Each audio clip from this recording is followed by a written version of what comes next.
is Dan, and this is SLAYsmr, an ASMR channel where every week I talk about a different horror movie that I love, except this week, the final week of viewer request month, which has been a month where I talk about the horror movies you love, which coincidentally have also been horror movies that I love.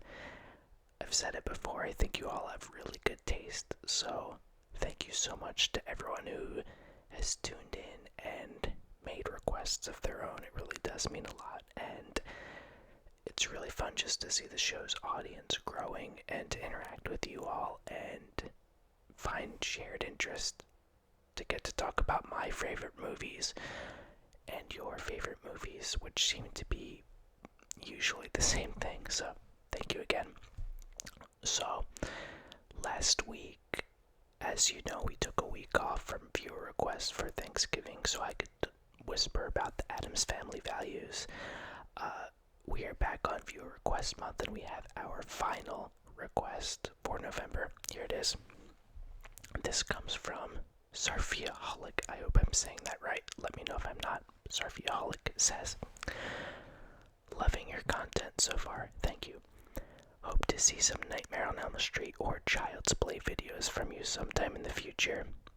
And specifically, I'm a big fan of both the first movies as well as Bride of Chucky." Thank you, Sarfiaholic, for watching and for the request.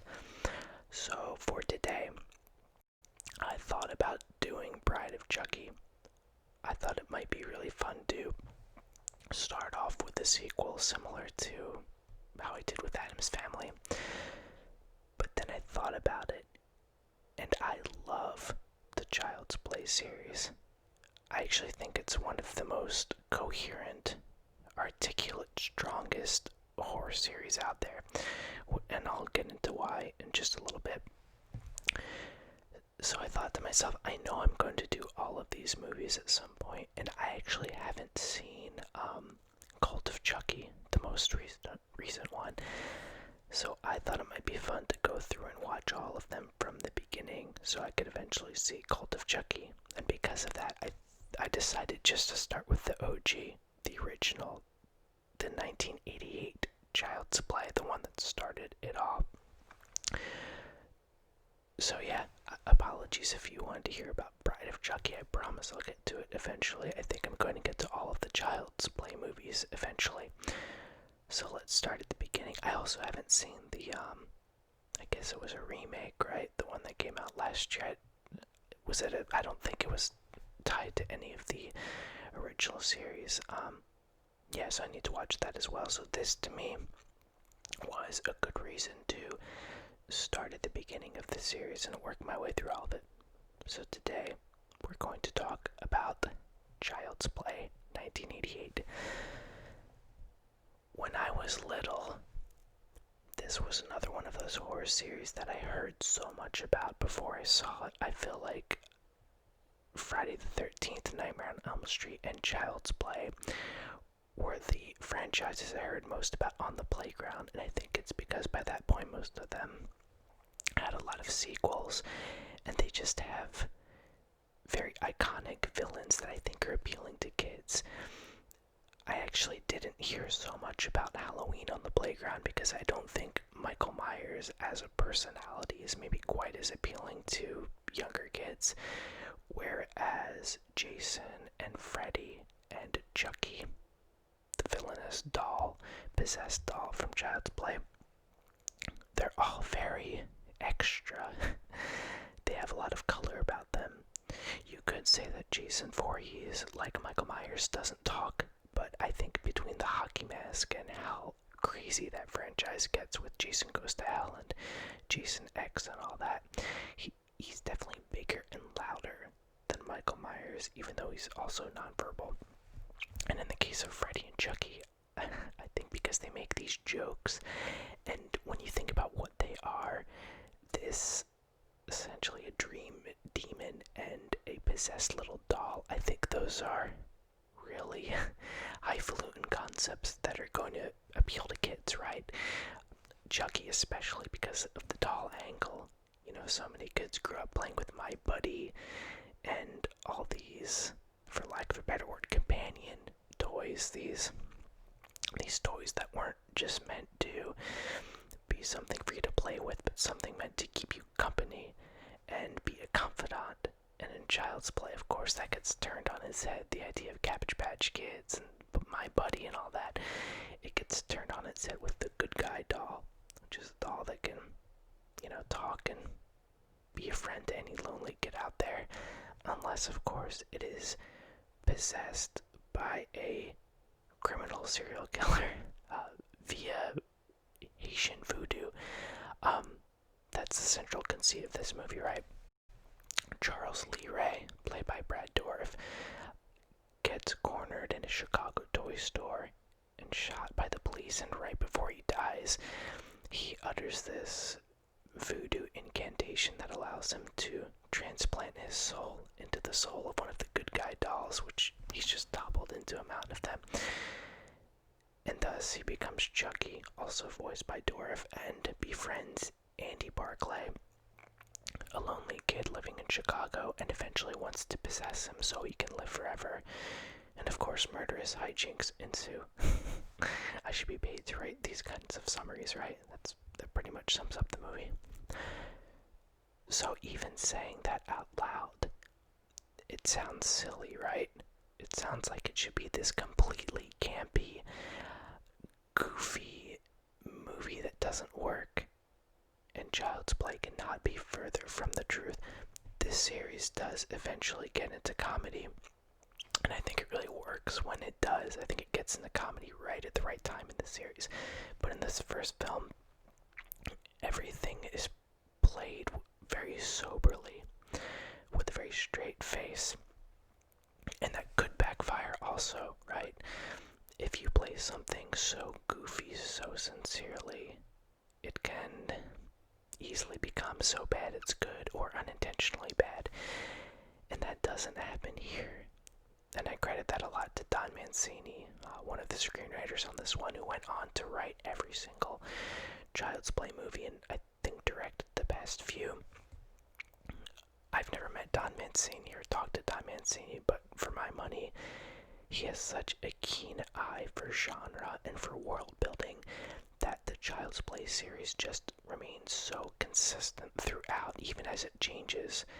This first film is, like I said, very serious, and then we get a little funnier in the second film, and then we get full-on meta by the time we roll around to Curse of Chucky. And I think because this whole series takes place over decades, and it had one of the same writers attached to it the entire time, he was able to really pace himself out and not jump the shark too early, and really pay attention to the details of this world, both the world within the movie, but also the world of the fans, and fans of Jennifer Tilly and fans outside the movie. I'm sorry, I'm getting a little into Child's Play as a series right now, but I really do think we have to talk about the greatness of Don Mancini. If we're going to talk about this film, I just think he knows what works in genre.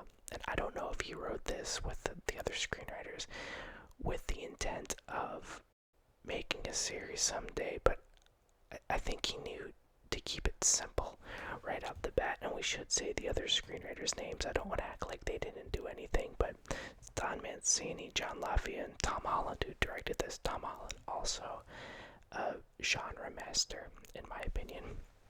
I think it's easy to write off these guys' work as pulpy or campy, but it's really not. Like I said, Child's Play got campy at a certain point, but it got campy when it was the right time to get campy. And in this one, it's almost like a whodunit, and it's easy to forget that with Child's Play, because like I said, the first time I came to this series, and I think the first time a lot of kids my age came to this series, they already knew what it was about. A murderous doll or a possessed doll, right? Like, I knew the concept of this movie going into it.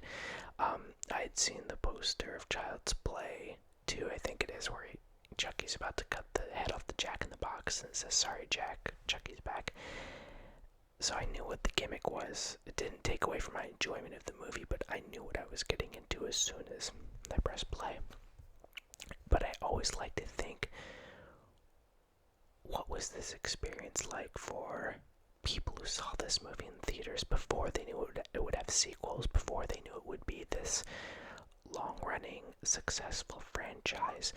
Even if you look at the poster for Child's Play, it's the nanny, the aunt, being pushed out of this Chicago apartment building, and you see these eyes above the building. Now, they are Chucky's eyes, but you wouldn't really know that unless you knew who Chucky was.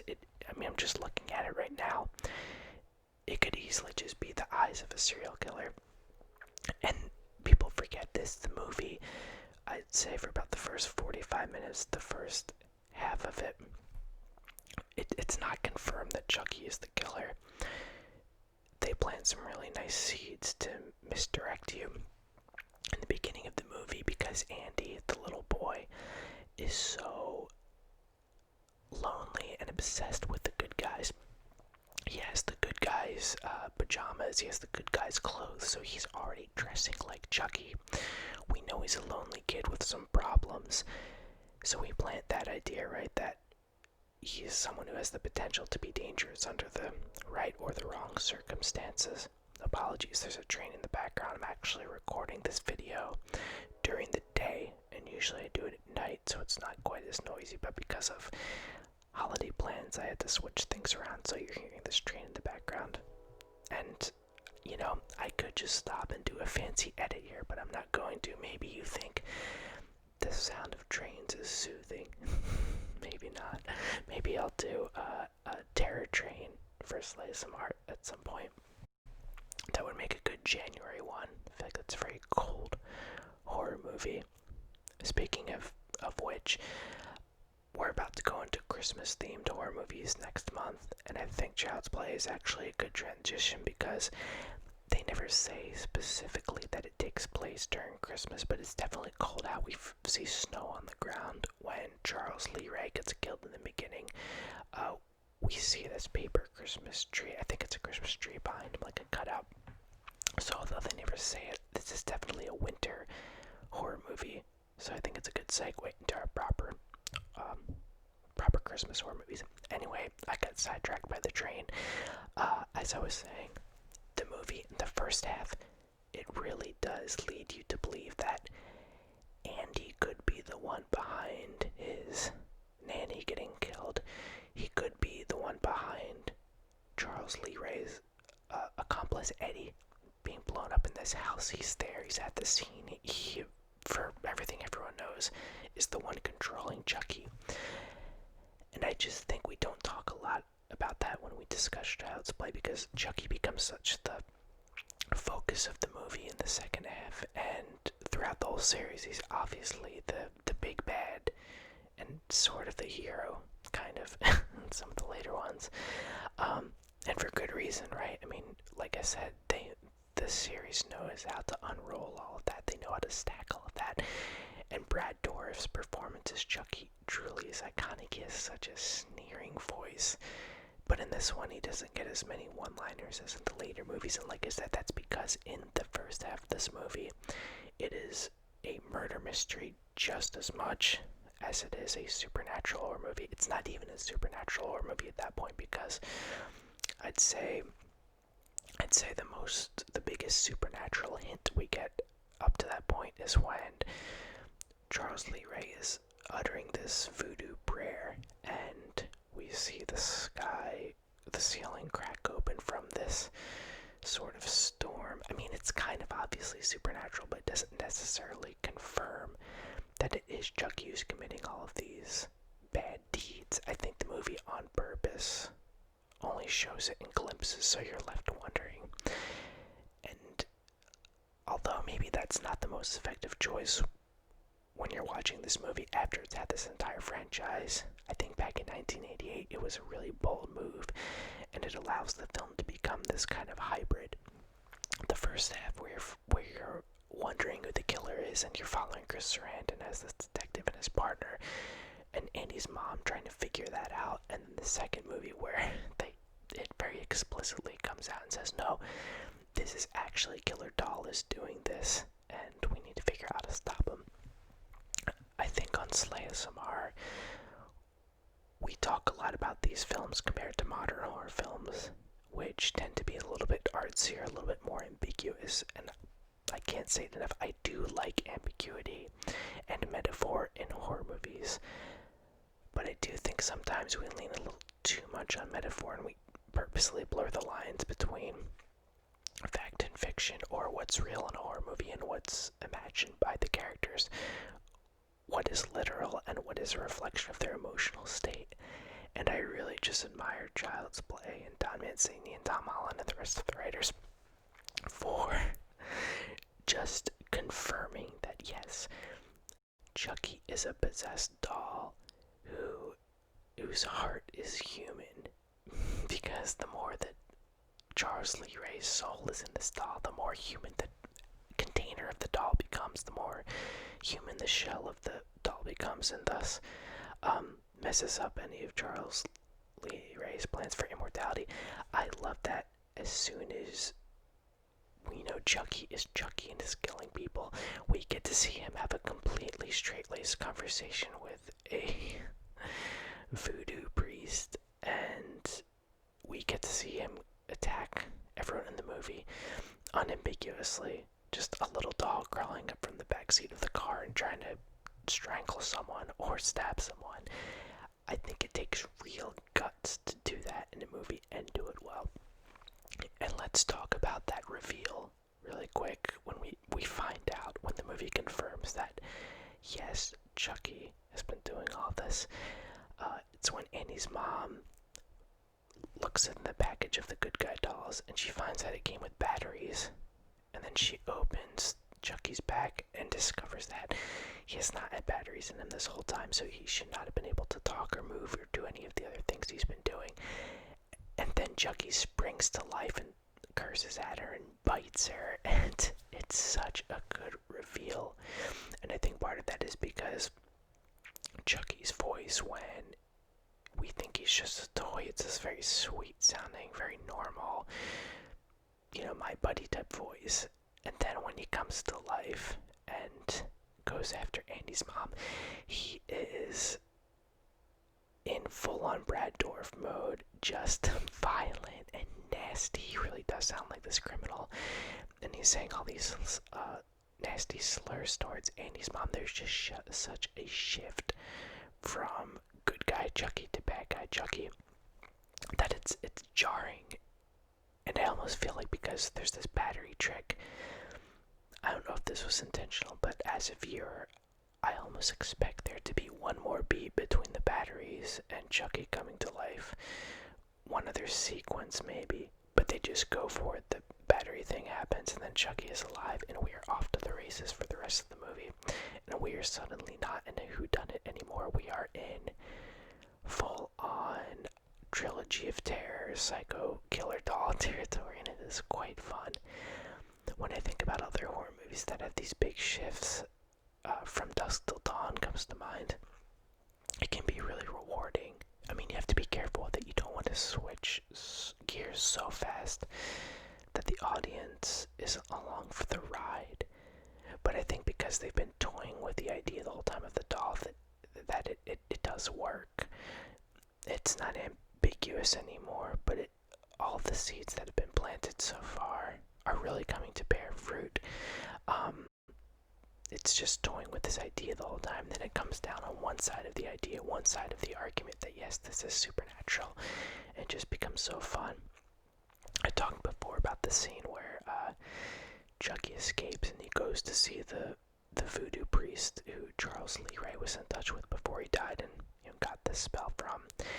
And if you stop and think about it, it could be a goofy scene. Once again, I keep saying it's this little doll talking to a full-grown man in this musty Chicago apartment. But like I said, Brad Dourif's voice, he has such a command of Chucky's bitterness, his vileness. And if you see Brad Dourif act in other movies, he doesn't always sound like that. I mean, it's this also giving Chucky some real pathos, some real true psychological motivation. Really showing he's a sociopath. He is someone that really does get off on the pain of others, and it's so hard to do that with just a voice, but Brad Dourif does it. And the voodoo guy, let me see, his name is John in the film, and I think Tommy's, oh no, sorry, I'm just trying to make, I realized on these episodes, sometimes I just say the character without saying the actor's name, and I feel like I should give them credit, right? Not that they're watching, not that they care, but I just think it's the right thing to do. So his name is Raymond Oliver, as John, Dr. Death Bishop. Even that character name, you think it could be this really over-the-top performance, but it's not. It's actually really grounded in reality. He looks really scared of this doll and what it's gonna do to him. Also, we should talk about the effects in this movie. My wife was watching some of it with me, and she is not as big a horror fan as me, but she was even remarking how effective these effects look nowadays. And I think it's kind of the shark from Jaws, xenomorph from Alien principle, right? This idea that we see Chucky as a doll, but we're not really going to show him move or do any of the things he's doing until we are ready to confirm that he is indeed committing all of these acts. And some of that comes from, like I said, them wanting to frame it a certain way, frame it as a whodunit earlier on in the movie. And then maybe some of it just comes from they didn't have the money to show that much of Chucky. But once they do, they used a mixture of using little people as stand-ins for Chucky, puppets, dolls, animatronics, and the camera never lingers on him for too long. And when they have Chucky talk, he's usually pretty stationary, like he is in the voodoo scene here. I just think they were really strategic about how much Chucky they were going to show, when they were going to show him, and what the mechanisms were for it. And in the finale, they throw him in the fireplace, they shoot him, they do all sorts of things to him, and I feel like this becomes a running visual trademark of the series, that in the end of each movie, we're just going to see Chucky deteriorate and just get as disgusting as possible, and this is no exception.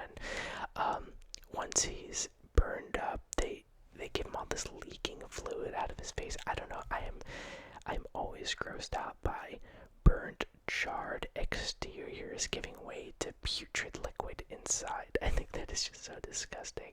And through it all, the thing that always stays intact, I think, for Chucky, is at least one of his eyes in this, even though his face is completely obliterated and burned to a crisp. We still see those bright blue eyes blazing out of it, and that's really freaky. And I think that's because it's a cliche, right? But the eyes are the gateway to the soul, or the window to the soul, whatever they say. But that's true. I think so much of our personality comes out in our eyes, to the point that the rest of our bodies could be damaged or mutilated or whatever. But if we see the eyes, if we see emotion and intelligence and vengeance in those eyes, we know that there's life there. And so Chucky, even when his body is desecrated, destroyed, we still see those electric blue eyes burning bright. And that is so freaky. That shows that the fight is still in him, that he has not been killed just yet. And once again, that becomes a visual trademark in these movies as we go on. Some of the films, he's actually pretty messed up for most of it, but we still see those eyes shining through, and I really love how they set that up in this. Something else I want to make sure we talk about, because it's my former home, is the great city of Chicago, which gets showcased in this film. Maybe not quite as prominently as a movie like Candyman, because the scope of this movie is pretty small. We're in this apartment most of the time. We go to a police station, we go to Andy's school, and I think we go to this flop house that Eddie is hiding out in. And I love it too, because not that Chicago wasn't great back in the 80s, but it was a little rougher than it is now. There are parts of Chicago that are still rough, but I guess what I mean is it was not as much a destination city for people back then. So in these horror movies that take place there, there's not as much pressure to showcase their landmarks, right? The city's glory, and also it's a horror movie, so they're not trying to do what Ferris Bueller does and show the parade and show, all the different iconic features around the city. In a movie like Child's Play or Henry, Portrait of a Serial Killer, when they're depicting characters who don't have a lot of money, who come from little means, I think they're actually trying to showcase a more working class side of the city.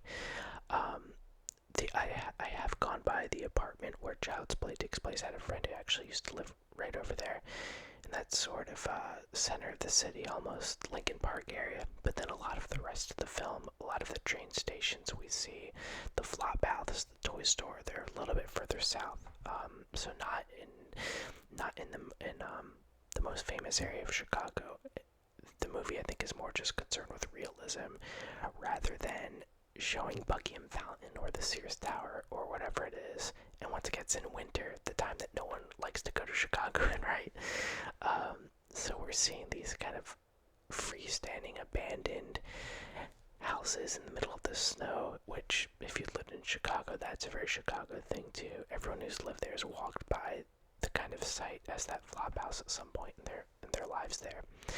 Also, this is such a small detail, but I lived in Chicago from 2006 to 2017, and I loved it there, and the city looked a certain way to me. Even though I was there a long stretch of time, it looked updated in a certain way to me.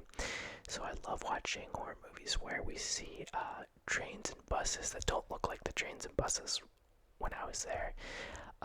I keep thinking of one shot where they show a character get off the bus at Diversity, because that's where the apartment is, Diversity, the street, and it's just a chrome-looking silver sort of bus, and it just has a little placard on the side that says 76 Diversity.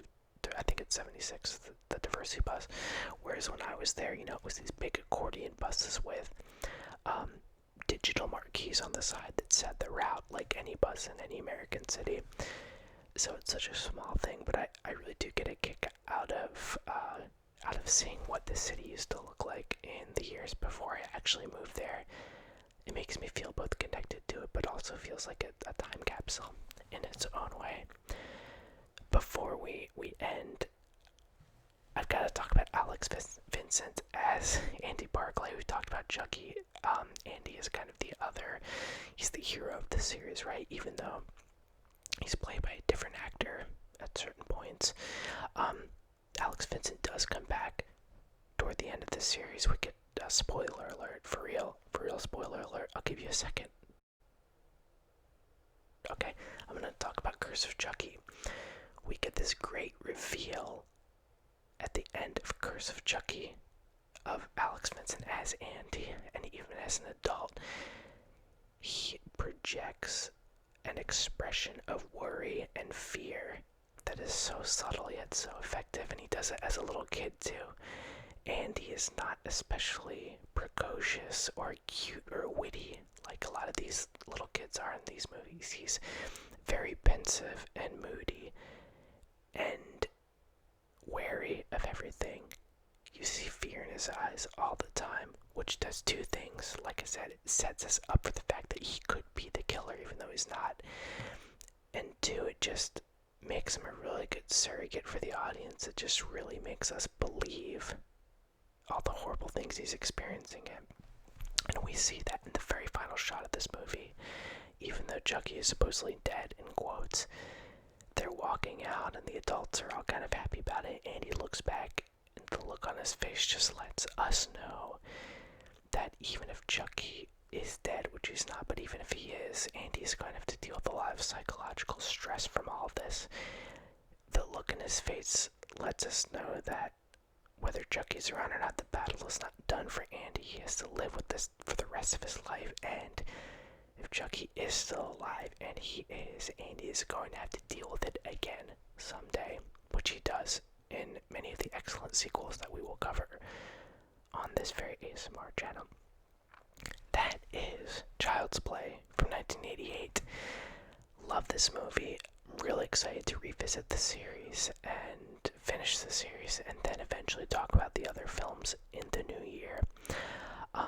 So thank you again for that recommendation. It was really fun to rewatch and talk about it.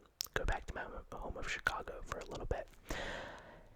As I said, next time I check in with you all, it will be December. We are in the holiday month. If you celebrate Christmas, the Christmas month, whatever you want to call it. So I will be covering Christmas horror movies or winter horror movies. I've already picked out my selections. I'm going through them in my head. Yeah, I think they're all Christmas movies. I think they all specifically have to do with the holiday of Christmas, and whether you celebrate Christmas or not, hopefully you'll get some enjoyment out of them. I'll just full on a minute. I don't necessarily celebrate Christmas from a religious standpoint, but I do like the holiday. I like getting together with people, although that won't happen this year. But I do like getting together and exchanging presents, watching movies, eating good food, all of that. And all of the movies I've picked, I think they celebrate that side of Christmas. The visual appeal of Christmas, the warmth that comes with Christmas. And then on the flip side, what happens when that warmth and that fuzziness gets upended by a monster or a serial killer or something else. Those are the movies I picked, and I think they're all pretty big name, iconic, famous Christmas movies. I guarantee you can probably guess what two of them are right off the bat. I mean, think about the two most famous Christmas horror movies. You're probably going to get them. And then the other two are well known in their own right, but maybe a little bit more out of left field. We'll see. So, I will see you next month, which is tomorrow. But I'll see you next Monday. I hope you had a great holiday last week, and I hope you continue to enjoy the holiday season this year, even though it's a little bit weirder looking than other holidays in the past. Or maybe not. Maybe you always have very weird holidays, and this is like a cakewalk for you. I don't know. But either way, I really appreciate you watching, and I look forward to seeing you next week. So, until then, stay safe, stay healthy, get some sleep, don't have any nightmares, except for the good kind. I'll see you then. Bye-bye.